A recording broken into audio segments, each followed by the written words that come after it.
জয় গুরু। আমরা যে সকালে উঠে ঠাকুরের নামে যে ইষ্টভীতি করি, অনেকে কি বলে যে ইষ্টভীতি ব্যবসা, বড় ব্যবসা খুলে রেখেছে ঠাকুরবাড়ি, ইনকামের পথ।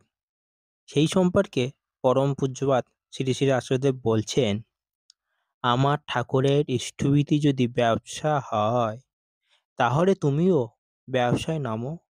তুমি তেলে ভাজা মুড়ি চপের দোকান খুলো, আমিও তেলে ভাজা মুড়ি চপের দোকান খুলি।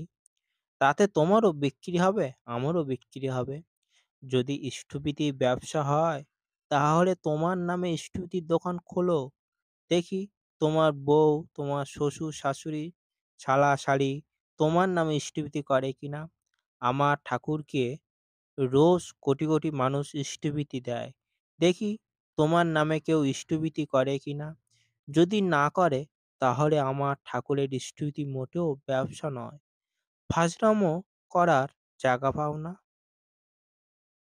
জয়গুরু। পরম পূজ্যপাদ শ্রী শ্রী রাসুদেব ত্রিপুরা পরিক্রমায় বললেন, বন্দে পুরুষোত্তম।